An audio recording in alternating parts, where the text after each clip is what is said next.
Então, gente, iniciando agora os transtornos psiquiátricos, né, os transtornos mentais. Inicialmente eu vou dar uma pincelada extremamente superficial na anatomofisiologia, né, de algumas regiões essenciais na manifestação, no desenvolvimento desses transtornos psiquiátricos. Então, a gente tem o hipocampo como uma dessas regiões. E começando, né, a compreensão dos transtornos mentais, ela vai envolver o conhecimento da anatomia e da fisiologia de algumas regiões do sistema nervoso central. A primeira estrutura que a gente precisa conhecer é o hipocampo, que ele está relacionado ao armazenamento de memórias, de lembranças, e ele fica localizado medialmente no encéfalo e junto ao córtex temporal, ele faz parte ali do sistema límbico, né? Então, o hipocampo, ele usa a memória de curta duração e grava no córtex pré-frontal um evento neuroquímico chamado de potenciação de longa duração. O que é isso? É o fortalecimento seletivo de certas sinapses feitas em conexões específicas. É o que a gente chama de inputs sensoriais. Então, é uma coisa que eu vi, que eu achei uma paisagem, né? Uma coisa que eu achei muito linda. Então, aquilo me despertou uma sensação muito boa. Então, eu vou lá no meu hipocampo, gero a memória e vou salvar no meu córtex pré-frontal, tá? Alguns sons, tato, olfato, paladar, isso não só para coisas boas, tá? Por exemplo, um olfato, você tá ali numa região, sei lá, foi assaltado. E nessa região que você foi assaltado, tinha alguns tipos de árvores que tem um cheiro específico. Então, toda vida que você sentir esse cheiro, você vai lá no hipocampo, acessa as memórias e tem a lembrança daquele trauma, né? Daquele assalto que você sofreu. Então, é lá que vão ficar as memórias do indivíduo. Então, tudo isso é armazenado em memórias e vai, obviamente, influenciar a tomada de decisão. Ah, eu quero fazer uma caminhada no parque. Ah, mas teve aquele dia que eu fiz a caminhada e eu fui assaltada. Então, eu não sei se eu vou nesse parque. Ah, eu quero fazer uma viagem. Ah, mas eu me lembro que da última vez que eu viajei, eu passei 24 meses pagando as parcelas. Não sei se vale a pena. Então, tudo isso vai influenciar nas tomadas de decisões, né? Então, o hipocampo é essa regiãozinha aqui, né? Na extremidade dele, a gente vê a amígdala, né? Que está relacionada às emoções, principalmente medo, raiva, tristeza, certo? Outra estrutura também tão importante quanto o hipocampo, né, no armazenamento das memórias, é a amígdala, tá? Que eu já mostrei para vocês lá. Essa amígdala, ela fica próxima do hipocampo e é o gatilho das emoções, determinando que tem resposta emocional ou não. É a principal estrutura afetada no transtorno da ansiedade, tá? Que a pessoa fica com medo, fica nervosa por conta de alterações na amígdala, e ela traz o instinto da personalidade da pessoa, né? Então, vamos supor que a pessoa vê uma cena de beijo, né? Duas pessoas desconhecidas, você vê duas pessoas desconhecidas se beijando, você não vai sentir nada, né? Agora, é diferente de você estar aqui e você vê duas pessoas se beijando e uma delas é o teu parceiro. Aí você desperta, ou desperta a raiva, ou desperta a tristeza, vai depender do quê? Do instinto, da personalidade de cada indivíduo. Uma pessoa pode ver uma traição e ficar com raiva e ir pra cima, outra pessoa pode ver a traição e chorar e ficar triste e ir embora, né? Então vai depender da personalidade de cada pessoa.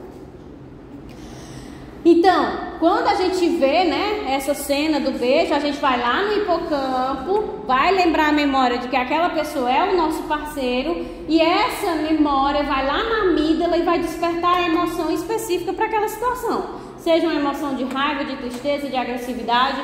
Então, ela recebe as informações das áreas corticais sensoriais, das áreas parietais multissensoriais e das áreas pré-frontais singuladas e repassa informações para o tronco encefálico, o hipotálamo, influencia o funcionamento do sistema nervoso autônomo, do sistema endócrino. Como assim influencia o funcionamento do sistema nervoso autônomo? Se eu estou vendo uma traição, ela ativa automaticamente, né?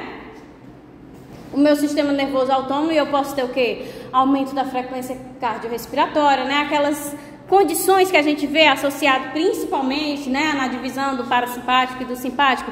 Então, a gente vai ter aquelas alterações relacionadas aqui a essa ativação do sistema nervoso autônomo desencadeada pela amígdala. Então, ela vai estar associada à resposta de luta e fuga, que está relacionada ao sistema nervoso autônomo, mas é ela quem dá o sinal para que se ative essa resposta. Por fim, a gente tem o córtex pré-frontal, né? Dessas estruturas principais na manifestação dos transtornos psiquiátricos. Esse córtex pré-frontal, ele pode ser separado em 3 grandes divisões. A divisão orbital, que é essa aqui, orbital frontal, tá? Córtex, que é essa região azul mais clarinha, da frente mesmo. Tem a divisão dorsolateral e a divisão medial. A dorsolateral, obviamente, é a que fica para o lado de fora, né? A anatomia. E a medial é a que fica para a região mais medial. Então, especificamente, essas divisões podem ser subdivididas em córtex pré-frontal dorso-medial, dorsolateral, ventrolateral, ventromedial, córtex órbito-frontal e cingulado anterior. Então, aqui é o cingulado anterior, certo? Mas aqui a gente tem o dorso medial, o ventro medial, dorso, né? Fica mais aqui na região superior. O ventro, mais na região frontal. Aqui é o dorso lateral, certo? E aqui na região mais abaixo, né? A gente tem o ventro lateral. E o órbito frontal, ele não se subdivide, certo? Então, aqui é só para vocês verem as estruturas, ó. O cingulado anterior, o dorso medial, o ventro medial, o dorso lateral e o ventro lateral e meu Deus, esqueci agora, o orbital frontal, né? Acho que é, não é isso? Orbital frontal? É. Então, eles ficam mais ou menos localizados nessa região. O medial, obviamente, ele vai estar mais na região mediana do encéfalo, enquanto o lateral fica localizado para as porções externas e o orbital, ele fica mesmo aqui na frente, tá? Então, essas estruturas, basicamente, é quem vão modular todo o comportamento de um indivíduo, certo? Então, o córtex órbito frontal, ele vai receber informações lá da amígdala, né? As emoções, os sentimentos, o hipocampo, as memórias que ele está vendo, as informações do hipotálamo, de tudo que ele está observando, ouvindo, sentindo, certo? Então, o córtex órbito frontal, ele recebe essas informações. E a partir do recebimento dessas informações, ele vai desenvolver uma motivação. Seja uma motivação positiva de reforço. Toda vida que eu como esse brigadeiro, eu me sinto muito bem. Então, você modula, você tem uma motivação positiva associada ao brigadeiro. Ou seja, toda vida que eu passo muito tempo sem fazer exercício físico, eu sinto dores nas costas. Então, para evitar a consequência ruim, aí a pessoa faz o exercício físico. Então, existe um tipo de motivação que ela é positiva, em que aquilo traz algo bom para a pessoa, e tem um tipo de motivação que ela é de evitar a punição. Então, evitar alguma consequência ruim. Então, a pessoa faz para evitar que uma coisa ruim aconteça. Então, ou ela faz porque é bom diretamente, ou ela faz para evitar que algo ruim aconteça. Então, isso vai me gerar uma motivação, certo? Seja ela positiva ou seja ela negativa. Depois disso, da motivação, né, recebida por essas informações que chegaram dessas 3 estruturas, a informação vem para o córtex pré-frontal e na região ventromedial, tá? E aí vai se planejar, vai se dizer quais as consequências se eu fizer o que a minha motivação está pedindo. Minha motivação está pedindo para eu comer um brigadeiro, porque é uma motivação positiva. Quais são as consequências de eu comer um brigadeiro? Eu sou intolerante à lactose. Comer o brigadeiro é muito bom, mas a partir do momento que eu comer, eu vou passar o resto da tarde todinha no banheiro. Isso é uma consequência. Então, quem faz essa associação com a consequência é o córtex pré-frontal ventromedial. Por fim, a informação, né, vai chegar também no córtex pré-frontal dorsolateral e é ele quem vai tomar a decisão. Eu quero comer, eu sou intolerante à lactose, se eu comer eu vou ficar direto no banheiro e se eu não comer eu vou ficar triste, então o que é melhor para mim? Eu vou comer ou não vou comer? Quem decide é o dorsolateral. Ele que vai decidir, vou comer mesmo assim, mesmo indo pro banheiro, não tô nem aí não, vou comer. Então ele quem decide, pode ser que em determinado momento ele decida por comer, mesmo tendo o problema do banheiro, da intolerância, e pode ser que em outro dia ele olhe lá pro docinho, tenha essa motivação, essa vontade e tudo mais, mas ele decida, não vou comer porque eu não quero passar mal igual aquele outro dia. Então a decisão, ela não é sempre igual, tá? Vai depender de todas as memórias, do momento que a pessoa está passando, e aí ela vai modular esse comportamento. Então, por exemplo, uma pessoa que ela está ali, quer fazer determinada coisa, pode ser que a consequência seja ruim ou boa. Se a pessoa, por exemplo, vai fazer uma prova, pronto, uma seleção de um concurso. Apareceu a seleção de um concurso, falta uma semana para a prova. Eu me inscrevo nessa seleção ou não me inscrevo? Aí a motivação, eu quero me inscrever, né? Consequência, se eu me inscrever uma semana antes da prova, eu vou só jogar o dinheiro no lixo. Ou pode ser que eu passe. Então tem aqui as duas consequências que podem acontecer. Aí vem o dorso lateral e vai tomar a decisão. Rapaz, é melhor não me inscrever. Melhor me inscrever não, porque eu vou perder dinheiro que da outra vez, uma semana antes não é tempo suficiente para estudar. Ou pode ser que a pessoa esteja num dia muito otimista, ela acabou de sair ali do doutorado dela e deu um seminário no laboratório, todo mundo elogiou ela, disse, eu sou foda, eu vou fazer porque eu vou conseguir. Aí ela chega, então o que vai acontecendo na vida da pessoa vai influenciar nessa tomada de decisão. Isso está diretamente associado a quem? Os neurônios dopaminérgicos, né? Quanto mais atividades que estejam associadas com aquele prazer, né? Aquele prazer hedônico manifestado na pessoa, mais fácil ela tomar a decisão. Quanto mais prazeroso um ato, mais facilmente ela vai tomar uma decisão, apesar das consequências, tá? Então a união, professora, então primeiro vai chegar no frontal, vai motivar, depois vem a consequência, depois vem a decisão. Não, observem aqui as setinhas, ó. Isso tudo está acontecendo ao mesmo tempo. A informação chegou aqui, no órbito frontal. Mas a partir do momento que chegou aqui, a transmissão da informação pelo impulso nervoso, ela é imediata a todos os outros pontos, tá? Então há um link aqui entre essas informações e elas ficam como se fossem degladiando. O que é que a gente vai fazer, o que é que a gente vai fazer, até que se chegue à tomada da decisão. E essa tomada de decisões é o quê? É a modulação do comportamento do indivíduo, as ações que ele vai tomar. Professor, quando esse neurônio dopaminérgico, eles não atuam como deveriam atuar, mesmo assim você faz aquilo que você não queria fazer. Sem vergonha isso. Porque foi essa sem vergonha que fez eu ficar na URCA hoje. Porque observa, em 2022, eu ia fazer uma prova lá no Iguatu e eu não queria fazer essa prova. Eu tava uma coisa assim, sabe? E eu tava muito querendo fazer medicina. Eu digo, o que eu vou fazer pra quê? Só vou gastar dinheiro e não vou passar e tudo mais. Aí fui. Aí cheguei lá, lógico, não passei essa prova, mas encontrei um amigo meu do tempo lá, um colega de faculdade passada, e ele pegou e me disse que estava fazendo essa prova da UCA aqui, que era pela primeira vez.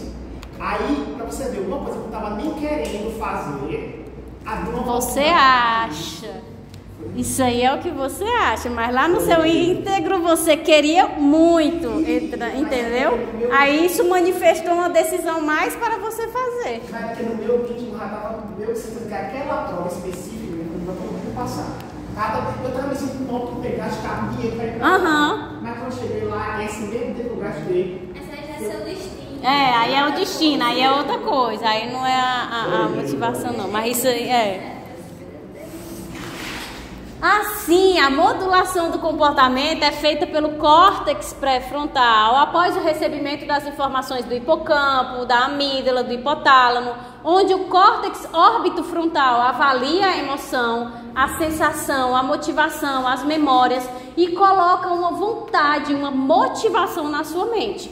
É o principal alterado no transtorno depressivo, né?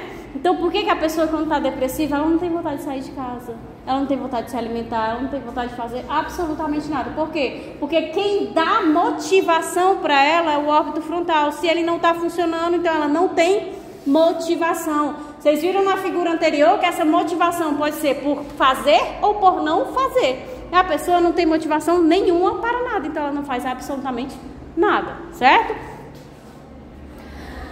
Além disso, a gente tem um córtex pré-frontal ventromedial, que é quem vai avaliar as consequências, né? O know-how que a pessoa tem vai influenciar essa avaliação. É aquilo que eu falei, eu me lembro quando eu comi o brigadeiro, eu tenho intolerância, então eu vou ficar no banheiro. Ou então, mas eu me lembro quando eu comi o brigadeiro daquela loja específica, foi o melhor que eu comi na minha vida, então você vai reserva, né? E temos o córtex pré-frontal dorsolateral, que é quem vai tomar a decisão e também elaborar o plano de ação para que aquela motivação, aquela vontade seja alcançada. Ah, eu vou comer o brigadeiro, mas eu vou tomar um comprimidozinho de lactase, para não ter problema, né? Então ele faz o planejamento das ações para garantir que a pessoa consiga ter essa vontade solucionada da melhor forma possível. Então ocorre o repasse da decisão para a área motora, né? Culminando no comportamento. A pessoa vai lá, vai comprar, vai ir até lá a loja, vai dar o dinheiro e tal. Então esse é o comportamento do indivíduo. Então, por exemplo, a gente está numa festa, né? Aí lendo o ambiente, o órbito frontal diz a motivação. Vamos beber? Para desinibir, para dançar, vamos lá. Aí o ventro medial diz, é bom, mas da outra vez você exagerou e vomitou. Além disso, você tem que dirigir. Ele começa a colocar as consequências. Aí vem o dorsolateral e toma a decisão e elabora o plano de ação. Pronto, bebe, mas come e bebe água junto para ver se você não vomita. Ou bebe, mas chama o Uber para você não dirigir. Então ele começa a colocar ali as decisões e o planejamento em cima dessa vontade. Os neurônios dopaminérgicos atuam sobre o dorsolateral, ajudando nessa tomada de decisão. Quanto mais excitante for alguma coisa, maior a probabilidade de se tomar uma decisão favorável à realização dessa coisa, né? Quanto melhor for, mais tem a possibilidade do dorsolateral favorecer, ó, faça, que é o jeito. Aí o uso de drogas tem consequências graves, mas apesar delas, os indivíduos decidem por continuar usando, por quê? Porque a sensação de prazer é muito grande. Então, independente de fazer mal, eu vou usar mesmo assim. Então, para que a gente tenha a transmissão desses sinais dentro ali do hipocampo, da amígdala, né, do hipotálamo para o córtex pré-frontal, seja o orbital frontal, seja o ventro medial, seja o dorsolateral, a gente precisa que essas mensagens elas sejam enviadas através do processo de impulso nervoso, né, a transmissão do impulso nervoso. E nesse processo a gente já vai ter aqui a ação de vários tipos de neurônios. Então nós temos todos esses neurônios aqui atuando no nosso sistema nervoso central para que ele funcione de forma eficaz. Então nós temos os neurônios dopaminérgicos que vão ter como neurotransmissores, né, liberados a dopamina, que está relacionada às sensações de afeto, né, prazer, motivação, movimento, né, de estímulo. Nós temos os neurônios noradrenérgicos que vão liberar noradrenalina, estão relacionados ao humor, à concentração, à fome, à dor, ao alerta. Aqui, se ele está relacionado ao humor, né, à fome, vocês já conseguem fazer uma associação com o transtorno depressivo, né? Porque se a pessoa está sempre triste, provavelmente ela está com alguma alteração em neurônios noradrenérgicos, né? Então tem essa alteração no humor, na fome, a pessoa não tem vontade de comer, certo? Então ela vai perdendo essa capacidade de seguir com as atividades normais. Temos os neurônios, né, que liberam o neurotransmissor da serotonina, também vai afetar o humor, o medo, vai causar medo, também afeta o sono, dor. Temos os neurônios histamínicos que liberam histamina, que estão relacionados ao alerta, à fome. Os colinérgicos. O quê? É a mesma coisa, só que ela é neurotransmissor. Aí tem uma diferençazinha na estrutura, né? Que são os polimorfismos que variam as moléculas, mas é a histamina do mesmo jeito, viu? Mas é como se fosse, praticamente são isoformas, não é uma substância diferente, viu? Aqui nós temos os neurônios colinérgicos que estão relacionados à cognição, ao movimento. O glutamato, né? Dos neurônios glutaminérgicos que estão envolvidos na excitação de modo geral, tá? Temos os neurônios gabaminérgicos que liberam o ácido gama-aminobutírico, que também estão relacionados à inibição geral. Ó. Os principais, 96% dos nossos neurônios são do tipo glutaminérgicos e gabaminérgicos, que eles têm esse papel geral aqui nessa explicação. O glutamato ele excita de forma geral e o GABA ele inibe de forma geral. E também temos aí aqueles, né, neurônios que a gente viu lá, os eu não consigo falar. Não sei. Eu acho que eu não sei. Enfim, não, opiáceos é o nome da substância. Opiogéricos, não sei. Enfim, ele libera como neurotransmissor os peptídeos opioides, que são naturais, né? Produzidos pelo próprio organismo e estão relacionados aí ao controle da dor. Então podem atuar nele tanto os neurotransmissores normais do organismo.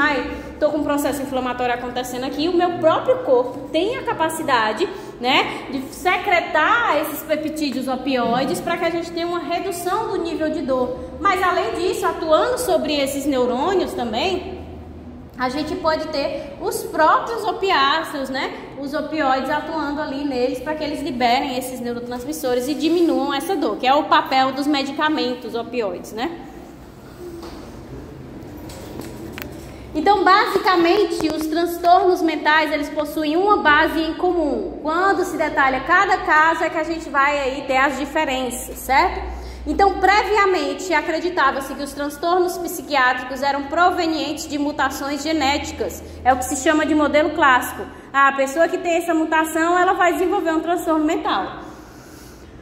Depois, né, acreditou-se que essas mutações elas causavam uma sintomatologia de transtorno, que é um modelo endofenotípico. Mas com a evolução dos estudos, o que foi que se viu? Que os transtornos mentais estão associados a alterações psiquiátricas, comportamentais, de personalidade e temperamento desencadeadas por interações moleculares integradas.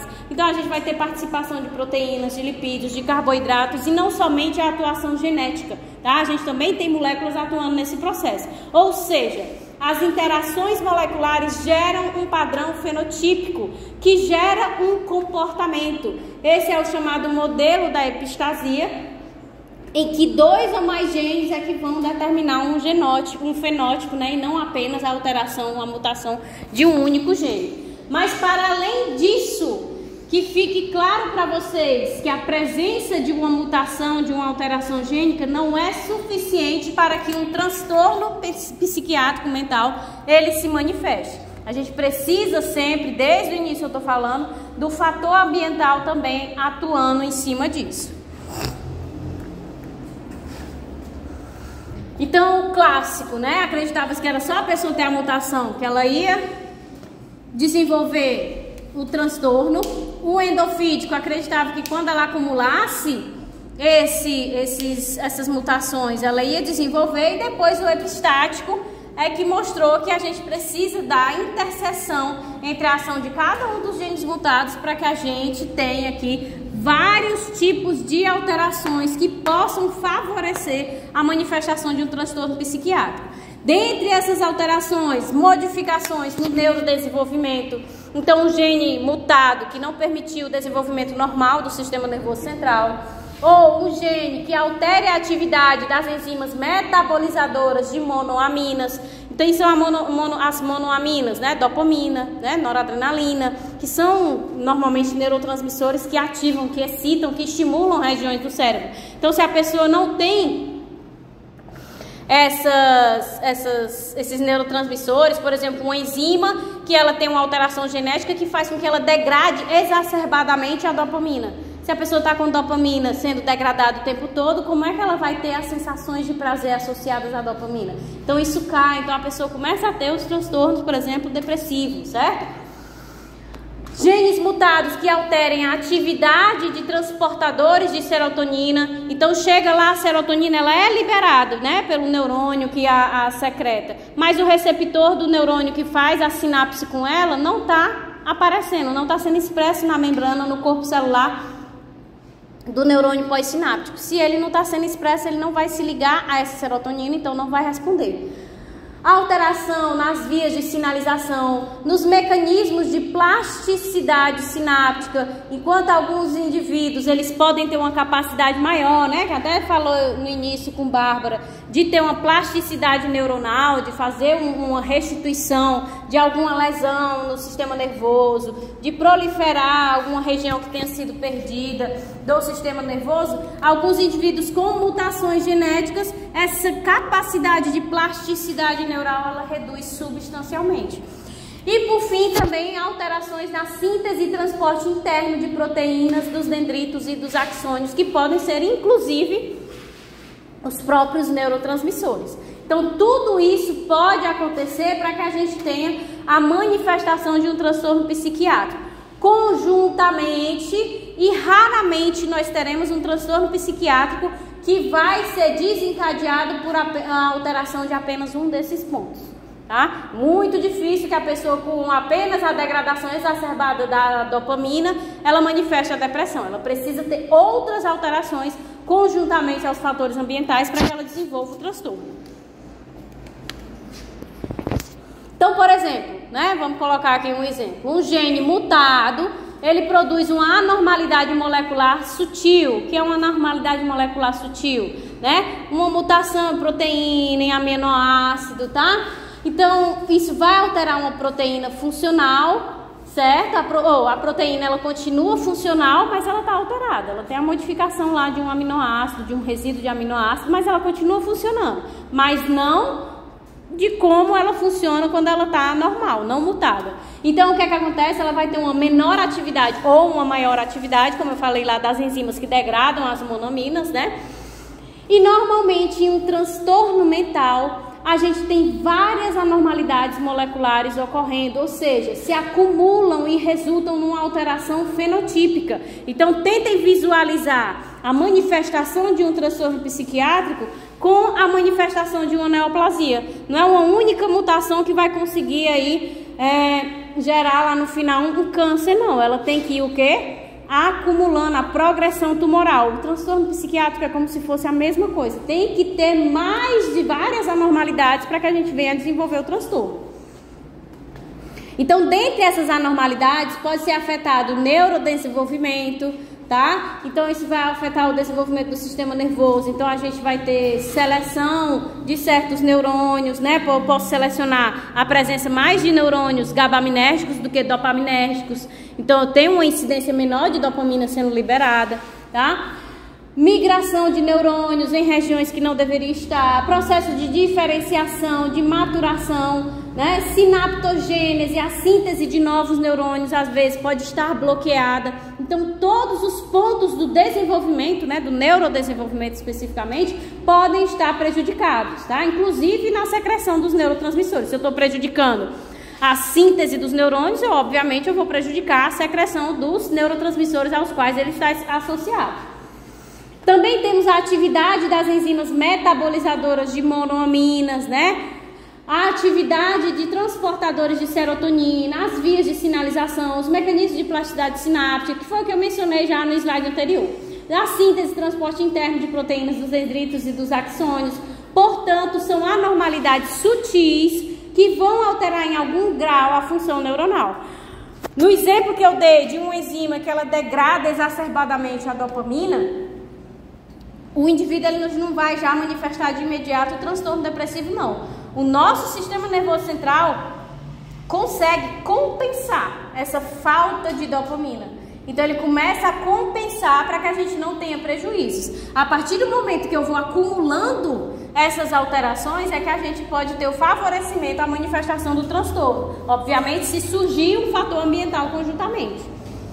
Essas mutações, elas podem ser herdadas, né, que normalmente são as piores, né, porque foram geradas no desenvolvimento, desde o desenvolvimento do embrião. Então, obviamente, o feto ele foi se desenvolvendo até que o bebezinho, no processo de desenvolvimento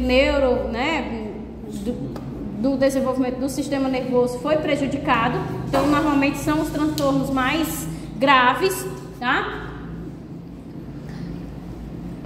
Então, aqui, né, que ele dá um exemplo. Se a mutação for nos genes que expressam os neurônios dopaminérgicos, todos os neurônios dopaminérgicos daquela criança, a partir do momento que ela nascer, elas vão se desenvolver com problema. Então, a gente sempre vai ter o problema da secreção da dopamina, ou seja, da sensação de prazer naquela criança. Então, por isso que os herdados, eles são sempre os mais graves. Ou, obviamente, a gente pode ter as mutações somáticas, né? Que vão ser menos impactantes porque não afeta a totalidade dos neurônios de um mesmo tipo. Eu posso ter uma mutação que aconteceu em um neurônio dopaminérgico. Se for herdada, se for hereditária, eu vou ter essa mutação em todos, né? Então fica evidente que um gene alterado apenas não é capaz de gerar uma esquizofrenia, ou uma ansiedade, ou uma depressão, mas é necessário que várias alterações sutis aconteçam, que é a predisposição genética que vai contribuir. Mas a gente vai ver que além disso, a gente também precisa dos fatores ambientais, tá? Então, o conjunto de genes que estão incluídos na predisposição genética aos transtornos mentais é chamado de diátese genética, tá? Que não pode ser mudado. Isso por si só já gera um circuito com viés. A pessoa que ela tem genes mutados que tenham propensão para o desenvolvimento de transtornos psiquiátricos, isso gera o que a gente chama de circuito de viés, que é como se a pessoa tivesse o tempo todo uma alteração ali no funcionamento do sistema nervoso central e o organismo o tempo todo tentando compensar aquela alteração, certo? Então, a gente só tem o transtorno mental quando esse circuito de viés descompensa. Enquanto ele está sendo compensado, a gente não tem a manifestação do transtorno psiquiátrico, certo? Então essas alterações genéticas, né, a diátese genética de cada indivíduo vai gerar esse circuito de viés, que é uma propensão ao desenvolvimento do transtorno psiquiátrico. Quando a gente junta essa diátese genética com os fatores ambientais, né, que antigamente o que era um fator ambiental que contribuía para o desenvolvimento de um transtorno psiquiátrico? Um abuso sexual, uma violência, maus tratos, pobreza na infância, então a criança passou por inanição, uma infecção grave, né? Drogas durante a gestação, certo? Aí também, não só para a mãe, mas para o feto, né, que está em contato com essas drogas ou com esse vírus que a mãe pegou. Eventos traumáticos, um acidente de carro, uma perda, né, de alguém muito importante, então isso também pode contribuir. O uso de drogas, a maconha, né, por conta do THC, está diretamente relacionada à manifestação da esquizofrenia que a gente falou mais cedo, tá? O uso de cocaína, o uso de lança-perfume também estão associados, que muita gente acha que é bobagem usar lança-perfume, né? E não é, porque ele também está associado à manifestação dos transtornos psiquiátricos. Então, o uso desses fatores ambientais, eles vão alterar ainda mais o viés desse circuito através das alterações chamadas de epigenética, né? Eles vão modificando ali as regiões do DNA metiladas e vão piorando essa diátese genética, fazendo com que uma hora ou outra esse circuito de viés que está sendo compensado o tempo todo descompense. Então o circuito com viés ele pode continuar a se compensar, como quando era somente com as alterações genéticas. A partir do momento que a gente tem um contato com o fator ambiental, mesmo a gente tendo é o que se chama hoje em dia de gatilho, né? Então mesmo a pessoa tendo sido submetida a um determinado gatilho, o organismo dela, ele continua a tentar compensar ali, ele está tentando equilibrar aquele circuito de viés. Um organismo ele pode continuar a se compensar, mas pode ser que em um determinado momento, em um determinado gatilho, né, um uso mais uma vez da droga, faça com que a gente tenha a descompensação total desse circuito de viés. E aí quando a gente tem a descompensação, a gente tem a manifestação do transtorno mental. Então ao descompensar o circuito, ele pode ficar hipoativado, com uma pequena disfunção, e aí o próximo gatilho, o próximo fator ambiental que surgir vai ser o gatilho para desencadear a descompensação completa, ou ele pode já descompensar totalmente, manifestando o transtorno mental. Então por que se fala tanto hoje em dia, tal publicação tem gatilho? É porque de fato para algumas pessoas, se ela vê aquilo ali, isso pode desencadear, né, um transtorno mental, uma crise, né, do transtorno da ansiedade. Então a gente tem que ter esse cuidado de fato.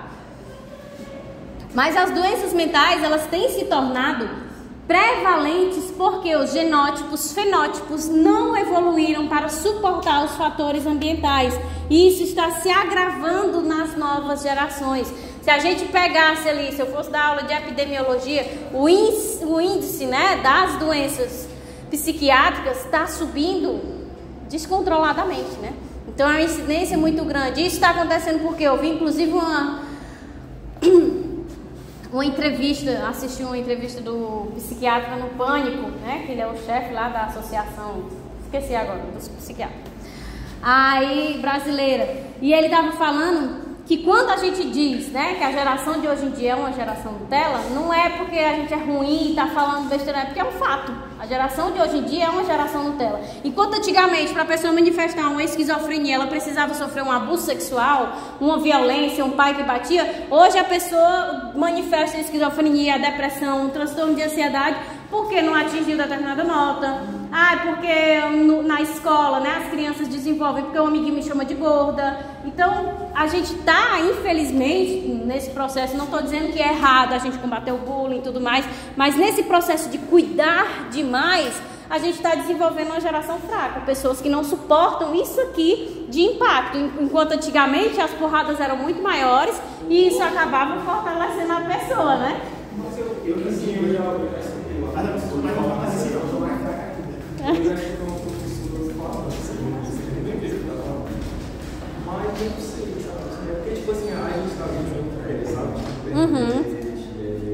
E isso também contribui. Você chegar antigamente, né? A pessoa podia se sentir gordinha, né, e tal, mas é diferente de todo dia tu abrir o teu Instagram e ter lá uma musa fitness dobrando assim a perna, maravilhosa, e você, poxa vida, é diferente de você ficar exposta, é o quê? É o gatilho, né? Você tá o tempo todo vendo. Uma vez é você antigamente que via uma vez na vida quando saía de casa, e agora você tá vendo o tempo todo. Então tem isso, mas eu não acho que hoje em dia a época é outra, mas eu realmente acho que a nossa geração não, né?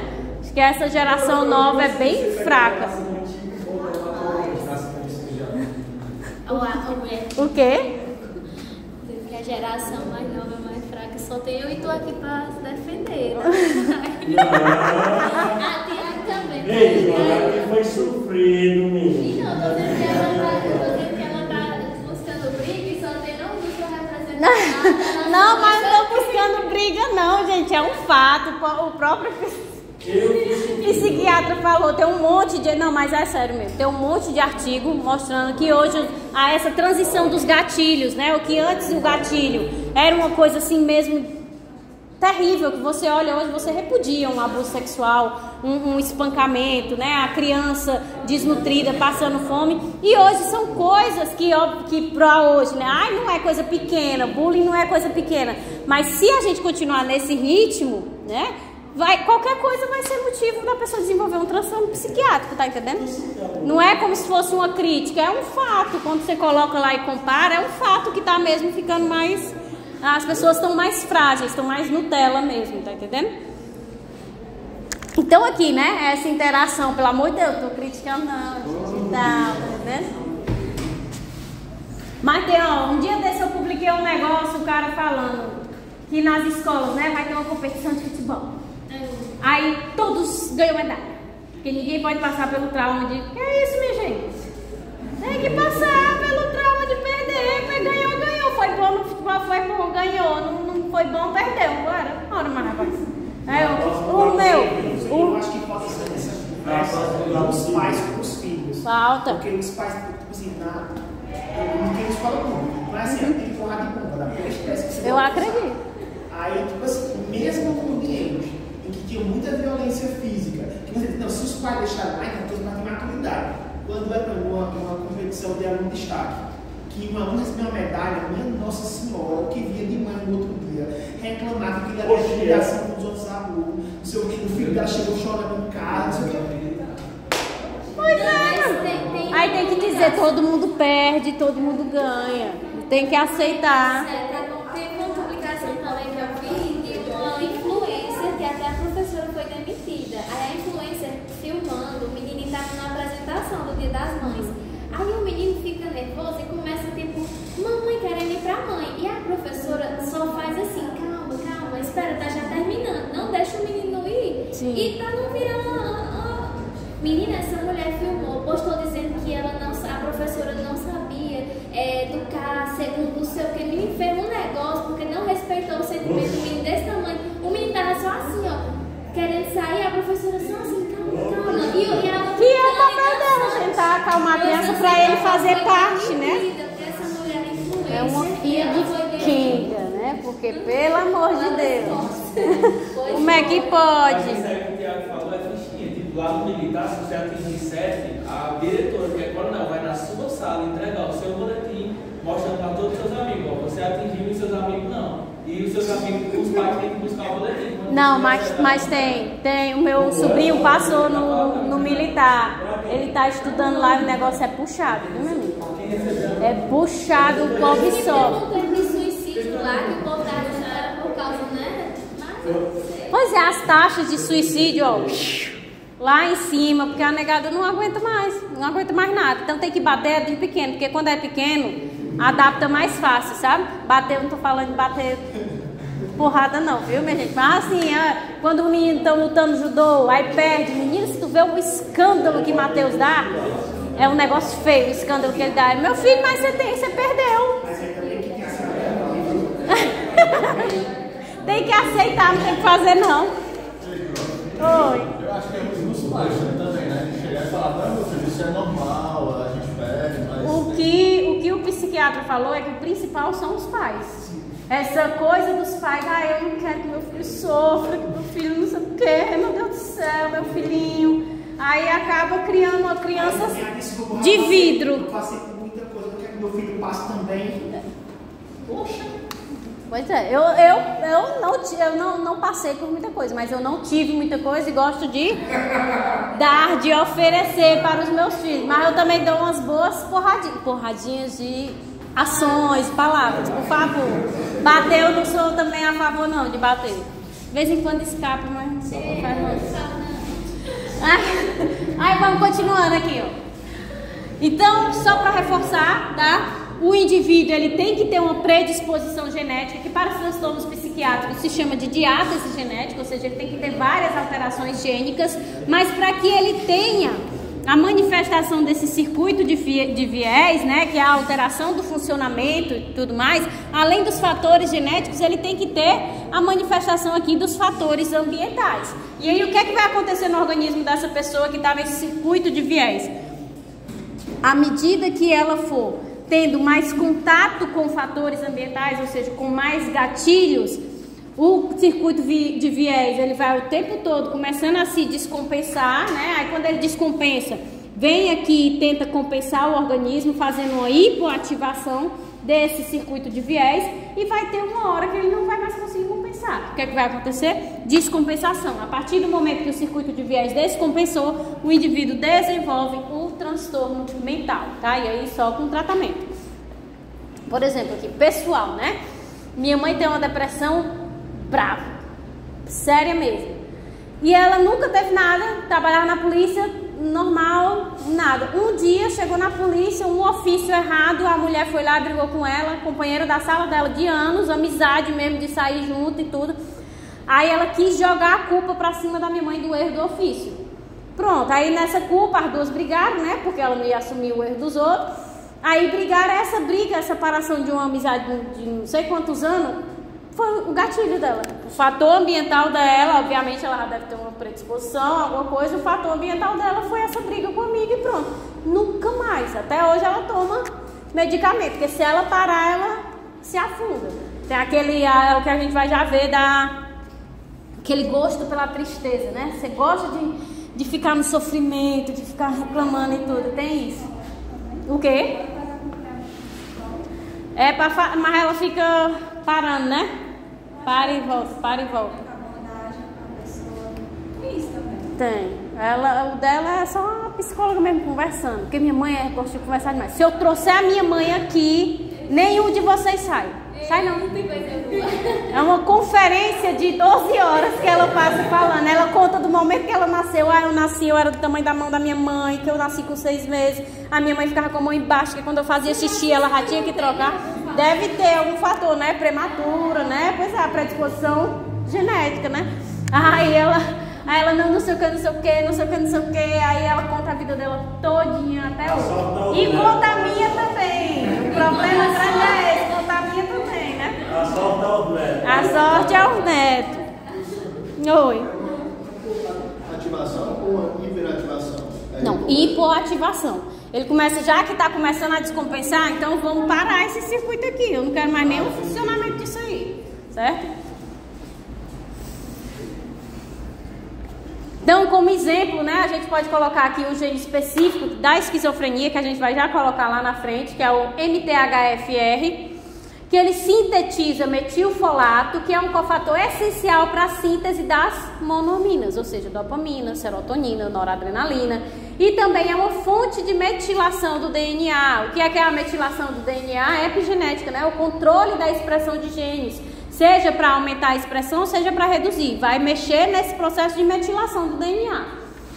Então, a base para a síntese desse metilfolato é o ácido fólico, a vitamina B9, ou seja, uma dieta deficiente prejudica o funcionamento dessa enzima. Consequentemente, se a enzima não está funcionando direito, ela não vai sintetizar o cofator essencial para a síntese das monoaminas. Então, diminui a síntese das monoaminas e altera a expressão de genes também, porque ele também está envolvido na metilação do DNA. E esses genes que ele vai alterar, seja para aumentar a expressão, seja para reduzir a expressão, podem estar relacionadas às mais diversas funções do sistema nervoso. E aí pode ir aumentando o acúmulo dessas alterações genéticas. Além disso, essa enzima também regula o grau de fosforilação ou ativação de outra enzima chamada CONT, que também é a principal da esquizofrenia, conjuntamente, né? Então, essa enzima CONT é uma enzima que degrada as monoaminas. Então, quando essa MTHFR está com a atividade reduzida, e é ela que vai ativar a CONT, né? Essa CONT ela vai ser mais, ou ela vai inativar a CONT. Então, essa CONT vai ser mais fosforilada, ficando mais ativa, reduzindo a concentração de monoaminas, porque a função dela é degradar as monoaminas, certo? Então, imagine aí uma pessoa que possui uma mutação do MTHFR, certo? Que deixa ela menos eficiente. Se ela está menos eficiente, ela produz menos cofatores essenciais na síntese da dopamina. Vamos botar aqui só a dopamina. Então, essa MTHFR mutada, ela não produz muita dopamina, porque ela está mutada. Além disso, né, além dessa pessoa ter essa mutação, ela também tem a mutação aqui na CONT, que a gente vai ver lá na frente. Essa CONT, ela vai ter uma expressão mais exacerbada, que vai degradar mais ainda as monoaminas. Então, ela tem dois fatores genéticos, duas mutações que podem predispor ao desenvolvimento do transtorno mental. Mas ela ainda não desenvolveu, tá? Ela só está ali no circuito de viés, né? O corpo está o tempo todo compensando. O que é que vai acontecer para ela manifestar um transtorno psiquiátrico? A pessoa, né, tá numa dieta deficiente em B9, né, para a síntese do metilfolato, que é o intermediário, eu não preciso do ácido fólico, a vitamina B9. Então, a pessoa numa dieta deficiente em B9 se torna muito mais suscetível a gente descompensar o circuito de viés, porque eu somatizei aos fatores genéticos os fatores ambientais agora, tá? Portanto, os transtornos mentais dependem de interações genéticas e ambientais. Na depressão, de 30% a 40%, a gente pode correlacionar com os fatores genéticos, e de 60% a 70% a gente correlaciona com o fator ambiental. Então, a incidência é muito maior, né? De 60% a 70% a gente tem o desencadeamento do transtorno por conta de fatores ambientais. Sejam problemas no trabalho, abuso, preconceito, tá? Quando a gente coloca justamente hoje nas condições atuais. Então, tem muita gente que desenvolve depressão, né? Burnout, né? Por conta de um chefe mais escroto, né? Uma pessoa que não sabe trabalhar com gente. É o quê? A dosagem do lítio, cada um lítio? A maioria dos psiquiatras hoje em dia faz. Faz essa dosagem? Não vi não essa parte. Tinha até uma médica que me deu uma conferência, acho que esse mês passado, né? Ela é médica da mobilidade, só que o paciente dela era bipolar. Aí o único tratamento que deu contra a bipolaridade para ele foi o carbonato de lítio, se não me engano. Aí ela disse, tá me ligando, mas tá você. Eu acho que vai ser legal a conferência dessa semana, hein? Quem é? Acho que vai ser top, hein? Quem é? Acho que você não... É, a mesa redonda dos psiquiatras vai ser. Foi bem, Carlinhos. Fui eu que indiquei dois, viu? Poxa, é mais de um. São 3. Aí não tinha os professores que eram professores aqui, o Aécio e a Thaís, que eram psiquiatras, aí eles saíram. Aí eu disse, chama eles 2 que eu tenho certeza que eles vêm. Eles vêm, eu acho que vai ser legal. Essa semana aqui é o assunto que eu acho mais massa de todos os assuntos. Aí o cara pega a minha questão, né? Eu senti que tu que fala pra mim, eu senti. Eu acho que vai ser top, ó, essa conferência. Queria até vir mesmo, eu só não venho porque é aniversário da Ana Clara na escolinha. Quanto? 6 anos? 5 anos. Vai ser sexta-feira na escolinha, eu vou estar lá. Então vamos iniciar agora, né? Então vocês viram que as alterações gerais de qualquer transtorno psiquiátrico é o quê? Ter modificações genéticas e associar a um fator ambiental. Nos transtornos de humor, né? Os transtornos de humor, eles podem ser enquadrados pela sua oscilação. Então, se oscila demais positivamente e o nível de excitabilidade fica muito alto, é o que a gente chama de maníaco, tá? Episódio maníaco. E se oscila intermediário positivamente, chamamos de hipomania. Se oscila demais negativamente, a gente chama de depressão. E se oscila intermediário negativamente, a gente chama de distimia, tá? Que não está representado aqui, que é uma depressão leve. E se oscila muito positivamente e negativamente, é o que a gente chama de transtorno bipolar, que vai variar entre episódios maníacos e entre episódios depressivos.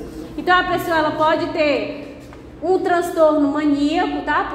Por qualquer coisa, que tem esse pico aqui no humor. A pessoa tá sempre ali, aquela pessoa que ela acha que ela é muito importante, tá? Isso não é uma pessoa assim, soberba, normal, não. É aquela pessoa mesmo que você vê que ela é doida.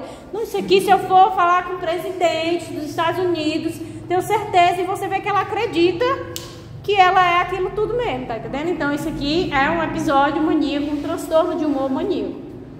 Quando a pessoa afunda demais, né, no humor, aí já é o episódio depressivo. Quando ela une essas alterações aqui, ou a pessoa é de mais ou ela é de menos, a gente caracteriza como um transtorno bipolar. Então tem um período de tempo que a pessoa tá assim, ai meu filho, se eu for nessa empresa aqui, tentar ser CEO dessa empresa, eu vou conseguir, eu já vou estar, eu já comprei a roupa porque eu sei que eu vou conseguir, não sei quando, não sei o quê. Aí quando é uns 3 meses depois, você vai conversar com a pessoa, nossa, eu não consigo fazer nada, eu não sei fazer nada direito, não sei o quê. Aí já vai alterando, né, por períodos, tá? Isso não é de dia, eu acordei de manhã, então assim, tem os períodos em que ela vai alternando esses episódios, tá?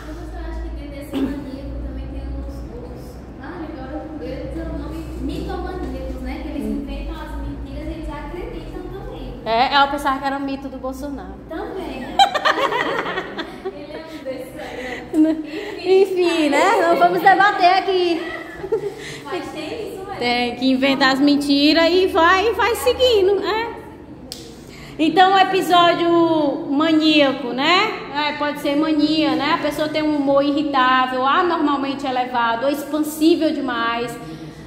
Um episódio depressivo maior, então a pessoa tem a perda de interesse, acompanhado de outros 4 sintomas que a gente vai ver na frente para que caracterize, né, o diagnóstico de depressão, que é alteração no peso, no sono, né, na velocidade psicomotora, sentimento de culpa, inutilidade, tá? Inclusive pensamentos suicidas. Episódio hipomaníaco, em que a pessoa tem um humor elevado, expansivo ou irritável, menos grave, de duração breve, né, de 3 a 4 sintomas. Na tabelinha que eu não coloquei aqui. E a de características mistas é justamente esse transtorno bipolar, que a pessoa fica alternando, né? De períodos em que ela é sensacional e períodos que ela não é nada. Às vezes eu assisto uns vídeos desse povo que faz as plásticas, não sei o que dá errado, que era, sei lá, não tinha curso de nada, que dizia, eu acho que esse povo tudo tem uma autoestima. Eu fico, como é que essa pessoa tem uma autoestima tão elevada de se promover como uma pessoa que sabe fazer essas técnicas? Eu acho que é porque tem esses transtornos. A mulher que matou lá o rapaz. Só tem um transtorno de ter a coragem de dizer, eu sei fazer. Pode ser, eu faço. Pode ser também, viu? Mas às vezes a gente também utiliza muito dos transtornos para tirar a culpa da sem vergonha, que às vezes a pessoa quer só mesmo tomar o dinheiro, né? Tomar o dinheiro da pessoa aí. Porque tudo hoje em dia, quando você comete um crime, um transtorno psiquiátrico, né? Para tentar, ó, se safar. E na verdade é mau caratismo mesmo. É que nem eu tava lendo em vários pontos, tipo, autismo não é transtorno psiquiátrico, é um transtorno de desenvolvimento que a pessoa tem. Aí que o povo, a Organização Mundial da Saúde quer colocar agora que a pedofilia é um transtorno psiquiátrico. É um transtorno do comportamento. A pessoa já tem aquilo ali, ela tem esse transtorno. Não é psiquiátrico, não é mental. Então tem essas psicopata também. A pessoa já tem esse comportamento. Ela não é um transtorno, ela não é doente. É de personalidade. Na legislação brasileira, a gente já criou uma gambiarra jurídica excelente, que é qual? No Brasil não tem prisão perpétua, né? A psicopata tem. Então, porque existem os manicômios psiquiátricos. Até hoje, Champinha está lá até hoje. Não vai sair nunca. E não tem um negócio que o Champinha tava pra sair. Não ficou não, porque tava querendo tirar isso aí, né? Aí vai botar onde? Na casa do juiz que liberar. É isso mesmo. Eu lembro que assim que aconteceu isso, eu não sei se foi importante, porque na mesma época o próprio Congresso teve um decreto legislativo e do contra essa liminar, que eu não sei nem o que foi que dessa. Pois eu tô aqui, tomara que não consigam, né, na lacração, colocar um pedófilo como um transtorno. Não, professor, mas se colocar até melhor que ele se for, por exemplo, se fica essa gambiarra dentro ele fica eternamente, né? Eu acho que não é legal, não. Não, eu quero que vá pra cadeia pra matarem logo. Nem faça isso. Não, mas lá dentro matam, pedofilia mata. É, isso aí mata. Mata. Minha irmã, semana que vem a gente vai, né, pra Perfosse, vou perder minha aula de step.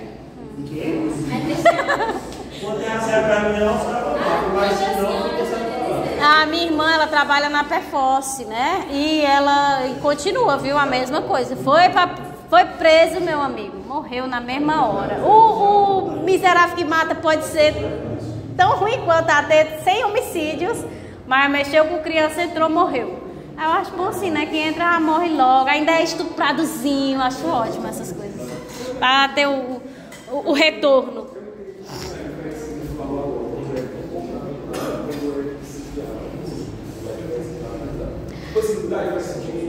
É porque, tipo assim, um transtorno psiquiátrico, a pessoa tem alterações genéticas, né? Que façam com que ela desenvolva o transtorno de fato. O psicopata, qual foi o outro que eu falei, meu Deus, esqueci. O pedófilo, ele não tem alterações genéticas. Ele tem um transtorno mesmo de personalidade comportamental. Ele não tem nenhuma, quando você pega ali as alterações, ele não tem nenhuma alteração genética. Mas estão querendo colocar agora, a Organização Mundial da Saúde quer colocar como se fosse um transtorno. Tadinho. Então aqui, ó. Esses circuitos do humor, né, eles são regulados por neurotransmissores, principalmente a noradrenalina, a dopamina e a serotonina, tá? Quando ocorrem disfunções na noradrenalina e na dopamina, eu tenho um humor deprimido, acarretado pela redução ou perda do afeto positivo, porque a pessoa está perdendo felicidade, ela não fica alegre porque o que é que dá um prazer? Não é a dopamina, principalmente? Então, se a pessoa está perdendo dopamina e noradrenalina, ela vai perdendo essa capacidade de sentir a felicidade positiva. Então, tem uma perda de energia, de entusiasmo, uma diminuição da vigilância e da autoconfiança da pessoa, tá? Então, aqui, ó. Uma disfunção na dopamina, uma disfunção na noradrenalina, a pessoa tem uma redução do afeto positivo. Antes, quando ela via alguma coisa que a deixava feliz, ela tinha 4 maisinhos aqui de afeto positivo. Agora, com essa redução na dopamina e na noradrenalina, a mesma coisa que gerava aquela felicidade só gera um maisinho de afeto positivo, certo? Então a pessoa tem um humor deprimido, ela não tem uma perda de felicidade, para ela ficar alegre fica bem mais difícil. Perda de interesse, de prazer em fazer qualquer coisa, perda de energia, o entusiasmo, diminuição da vigilância, diminuição da autoconfiança, certo? Mas também pode acontecer o quê? Na alteração do humor, né? Quando ocorrem disfunções na serotonina e noradrenalina também, vai apresentar um humor deprimido acarretado pelo aumento do afeto negativo. Ou seja, em vez de ser uma redução da capacidade de ficar alegre, a pessoa agora tem um aumento da capacidade de ficar triste, tá? Ambos vão ter aí praticamente as mesmas sintomatologias, mas as causas são diferentes. tá? Então a pessoa ela sente uma culpa, uma aversão, medo, ansiedade, hostilidade, irritabilidade, solidão.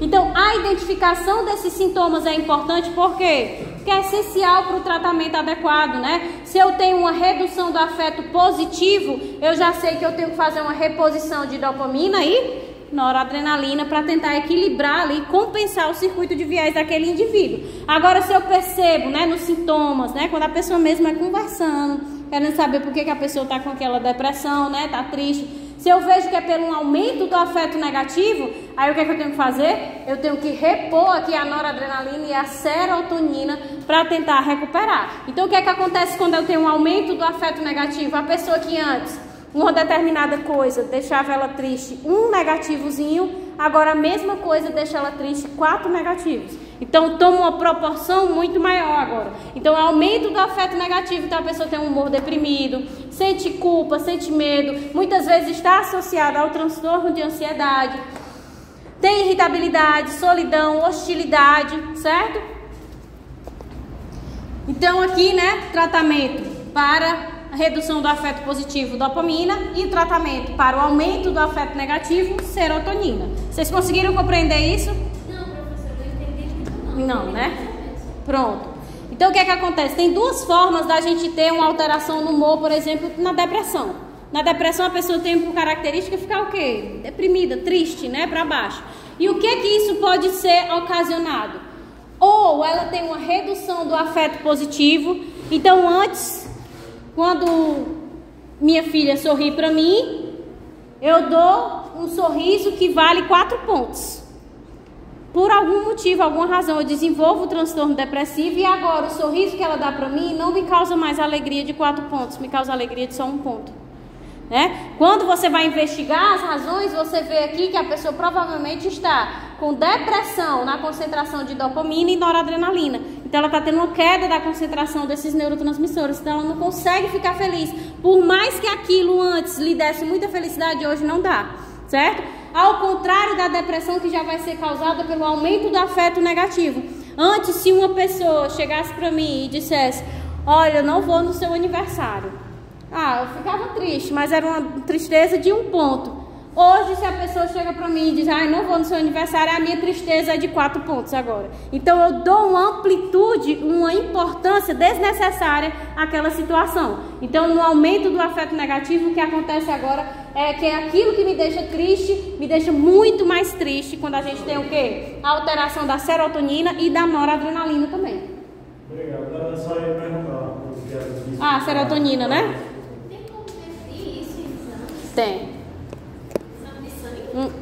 Eu não sei se é o exame de sangue que mede o neurotransmissor, não sei. Mas eu vi que os médicos pedem o teor, né, de dopamina e tudo mais, para entender até do receptor, porque também tem a depressão que é causada, por exemplo, pela falta do receptor. Então, como eu não estou tendo receptor no neurônio pós-sináptico, a dopamina é liberada, mas não tem com quem interagir. Aí tem como detectar se a pessoa tem uma deficiência no receptor para fazer isso aí. Mas isso é uma pessoa muito rica que pode fazer. Porque minha mãe, que tem plano de saúde, nunca fez isso aí, não. É o atendimento mesmo, né? O médico vai lá, escuta e taca a medicação. E hoje em dia, né, que o cara também tava falando na entrevista, o quê? O ruim também é o desmão, né? É difícil. E o cara tava falando no psiquiatra, né, que hoje em dia é muito difícil um psiquiatra que seja, antigamente, psiquiatra era psiquiatra e psicólogo, né? Ele precisa escutar o paciente para, de todas as formas, dar o melhor diagnóstico possível, portanto, o melhor tratamento. Hoje em dia, não, a pessoa chega lá dizendo que tá triste, ele tá com medicamento nela, sem saber as razões, tá entendendo? Antigamente ainda tipo, só passava remédio com 2, 3 consultas, né, para ver a Pois é. Aí ele estava dizendo que hoje precisam os psiquiatras, né, cada vez mais se tornarem psicólogos, porque isso está se perdendo, está só enfiando remédio nas pessoas e não tenta solucionar a causa, né? Porque o que foi que a gente viu desde o começo? Para que a pessoa desenvolva o transtorno psiquiátrico, ela tem que ter um fator genético, mas ela tem que ter um fator ambiental. Se eu não resolver o fator ambiental, como é que eu resolvo a doença? Adianta eu ficar só medicando? Não, eu tenho que saber o que foi que desencadeou, além dessa queda da dopamina. A gente não tem que ter o fator ambiental, isso aqui é o fator genético. Aconteceu alguma coisa que alterou a concentração desses neurotransmissores. Qual é o fator ambiental que causou com que ela manifestasse o transtorno depressivo? Tem sempre que ter o fator ambiental. A conversa com o psicólogo, ele descobre, ele vai dar um jeito de descobrir de onde foi que veio. Porque sempre eu escutei assim, não, foi do nada. Foi do nada, pois é, mas não foi do nada. Não é isso que os psicólogos falam? Não. Tu já fez psicologia, foi? Pois é, não foi do nada, né? Não foi do nada. Você descobre. Você tem que fazer o tratamento, por quê? Porque é lá que você vai descobrir de onde foi que veio. Tá entendendo? É por isso que o povo vai desde a infância para tentar ver ali de onde foi que veio, porque veio de algum canto. Teve algum fator ambiental associado. Mas sabe o que é pior? Acha. Mas a psicóloga não fala nada. É você que tem que saber aprender a lidar com Eu nunca fui não, mas tenho certeza que... não, pelo que eu vejo assim, né, das pessoas falando, ela vai induzindo você a tentar puxar. Então você... será que foi? Aí você vai tentando trabalhar, né? Pelo que eu vejo, mas eu nunca fiz uma consulta. Eu vi até naquele panfleto que veio um pessoal entregar, não foi? Que tem agora atendimento psicológico. Não. Aí o menino, será que não tem uma terapia não pra gente fazer gratuitamente? Porque o povo diz que é bom terapia, mas pagando, meu amigo. Não faço não. Pagando não faça. Agora de graça eu gostaria de fazer. O povo diz que é tão bom. Minha gente, 1 hora, a gente dá uma pausa? Sim. Porque eu acho que falta pouco, né, Marcos?